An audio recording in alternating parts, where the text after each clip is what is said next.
Happy New Year's. Hope everyone is doing well. Today I'm gonna talk about my dream portfolio. Just something to share, not to follow blindly. Investing is very risky, so continue to use your own due diligence. But let's get into it.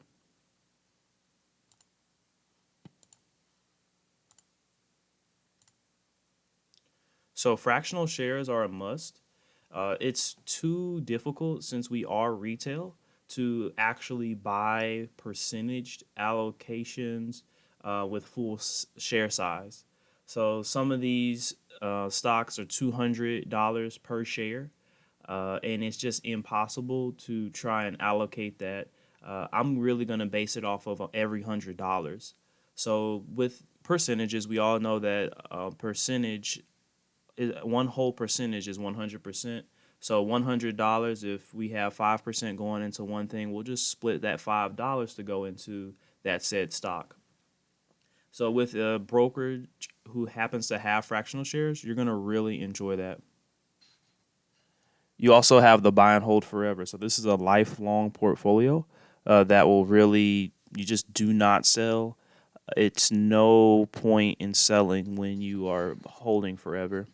This is actually backed by 97% of ETFs. If you do know a little bit about ETFs, exchange traded funds, that is the only way to really invest safely without even thinking about those 40% slides.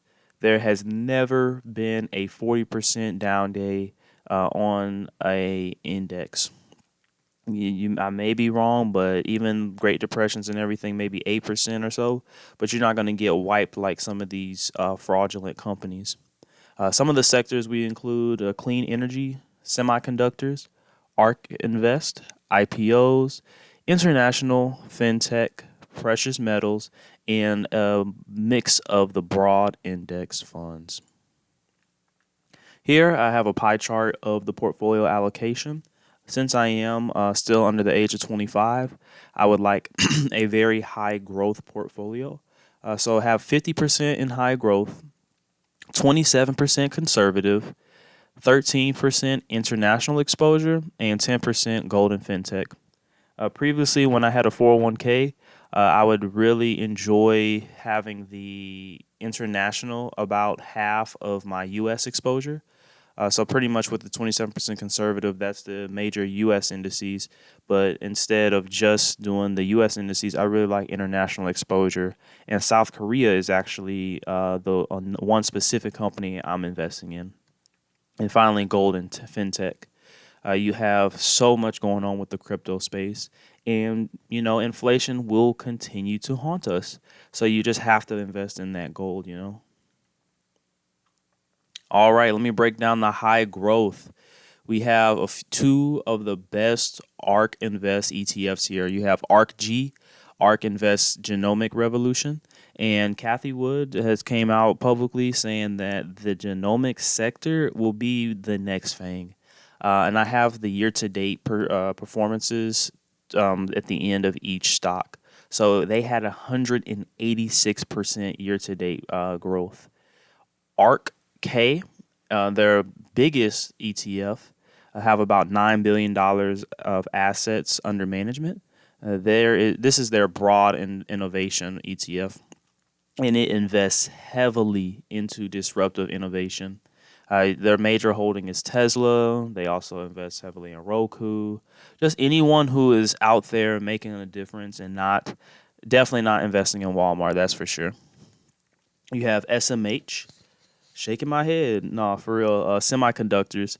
In this digital age, we still need hardware. So, and then I've seen a lot of revenue growth consistently for about the last 20 years. And we will not stop making computers and all the things necessary for computers. So they've had a 54% year to date. It's hugely outperforming the S&P 500, I think about 3 times. You have PBW, Invesco's Clean Energy Fund, and they're at 205% year to date. Joe Biden and a few other people really want renewable energy, getting away from the oils and letting solar and wind be the main energy source. And you've seen California, they had their obligations to reach by like 2030, 2035, just 50% renewable energy.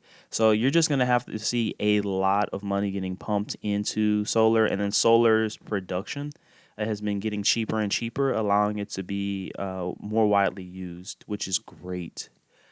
IEA is the only company that want to invest in forever. They're a small cap infrastructure and renewable energy construction company, which we always need infrastructure, and the big push for renewable energy is there. And it has a $400 million market cap, small guy. If you want to be a lifelong holder and want the next Facebook, the next whatever, you're going to have to search for those small cap companies that have good fundamentals. And they also have great institutional buying, which I am a fan of. Big money needs to be buying into certain things, so seeing that really is a good thing. And they've had the best year-to-date performance out of all the stocks that I have in this dream portfolio, with 420%. IPO ETF, it has 111% year-to-date performance, and they are tracking all the recent IPOs. So instead of chasing the DoorDash, Airbnb, why not simply just buy the IPO ETF? Here you have the conservative, my second largest allocation, about 27%. VTI, the total stock market index, is the highest level of diversity. You have so many stocks out there, and you will get lost chasing. So instead of trying to chase, we're going to go with the largest potential basket. And you have a lot of rotation. You have rotation from NASDAQ, Dow, SPY. Usually money doesn't leave the market. It just rotates over and over again. So why not chase the S&P when you can just chase the total market? I also have the SPY. SPY is what everyone invests in. So why not be part of that everyone and get the second best form of diversification? QQQJ, a new ETF as of 2020 in October, only has a 15% year to date, but that's since October. So it didn't have the flexibility of coming off those March lows like everyone did. So this Invesco Next Gen 100 is an ETF that has 101 to 200 of the largest companies on the NASDAQ. Great diversification, explosive growth from those smaller cap companies in the NASDAQ. When we're getting conservative, we're going to get as far conservative as possible with the SCHD. This is a Schwab dividend ETF, and with the dividends of pretty much all these stocks, instead of doing the drip, I would like to use that as use the cash from all these dividend ETFs to get more exposure and growth and anything else. So with this Schwab dividend ETF, it pretty much tracks long history of high-paying dividends. You have IWM. Their shares are for the smallest stocks in the market for the 2,000, with an impressive 2,000 stocks to hold. So you're really just not worried about finding the right stock when you have 2,000 stocks to choose from in that basket. You have international exposure. You have VEA. VEA is the Vanguard Developed Markets Index, an international large blend ETF with close to 4,000 stocks. And it is also one of the only ways to invest in Samsung as a U.S. citizen. So that is really important to get that exposure internationally. There is so much going on as far as high growth in certain countries. And that's why the next one, EWI, is for South Korea.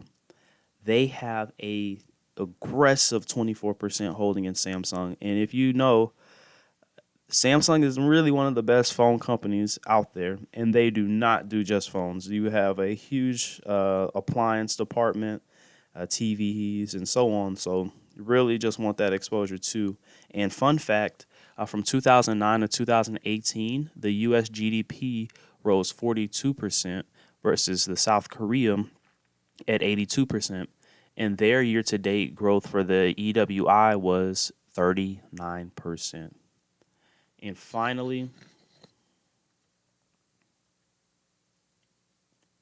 I do not have the slide. I must not have saved it, but I have gold in the fintech.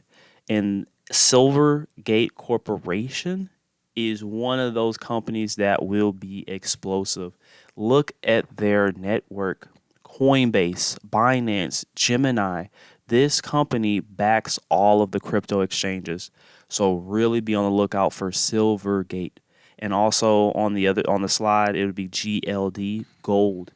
Gold you just have to invest in. It's an inflation fighter. Thank y'all for watching. Hope you enjoyed the video. You can also follow me on Twitter. I post a lot of things there. If you have any more questions, just leave a comment, like, and subscribe. Appreciate y'all, and Happy New Year.